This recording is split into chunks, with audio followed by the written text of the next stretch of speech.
Okay, welcome to part 2 of my DD travel hammock demonstration. This part is about setting the DD up as a ground dwelling. You know, if you're out on the road, as I plan to be on the motorbike, and you can't find any trees, with most hammocks you'd be stuck, but not with the DD.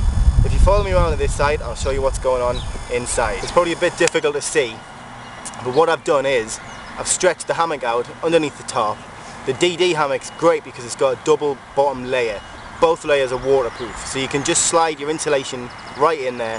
Whatever you use, I use the X-Bed Sinmat 7, which is great. That'll stay dry, it'll keep you warm, you stay nice and warm and dry. The added benefit of using the DD over just simply tarp camping is the mozzie net. You can suspend the mozzie net the same way that I showed you in the hammock video. You just clip it to the carabiners that I've already dangled off the tarp ridge line. Pull those knots to the side, that suspends the mozzie net above you. You can zip yourself in, you get a nice comfortable night's sleep, warm, dry, no insect bites. It's great. Let's have a look inside and hopefully if it's bright enough you can see more about what I'm talking about. Okay, as you can see, here's the double layers. One layer and two layers inside. At the minute I've got the sleeping bag which you've seen I usually string under the hammock as an undercloak. I've designed that to clip on and off so I can do this basically, so I don't have a non-waterproof layer on the bottom. Up here we can see that is basically as it was on the hammock, where I'm just clipping that carabiner. The poles are inserted into the inserts, the carabiner is clipped up, and I'll place the mozzie net above me. Oh, one more thing, I don't know if you can see, but I have pegged it out to give me a bit more breathing space. Now,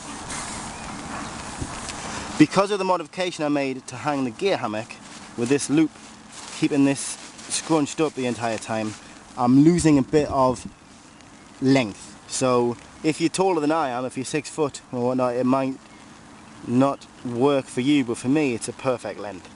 However, you could just set it up without a gear hammock and without this thing, and then it'll be nice. It really is roomy. I did try it set up before I added this, and it was incredibly roomy. I could have my bags alongside me and everything.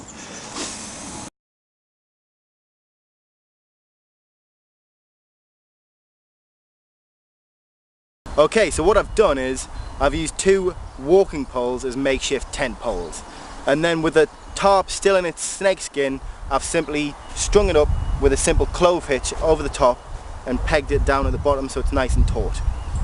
Once it's strung up between the 2 walking poles, slide that snakeskin back, peg the tarp out like you would a normal tent or a normal tarp, and then put the hammock inside. The hammock's still in its snakeskin.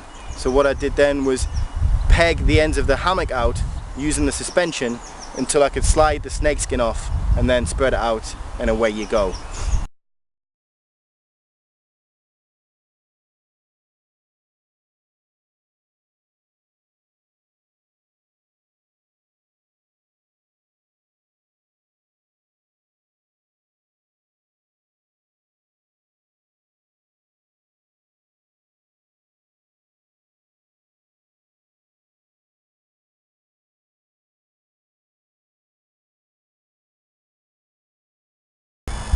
Okay, welcome to part 2 of my DD travel hammock demonstration.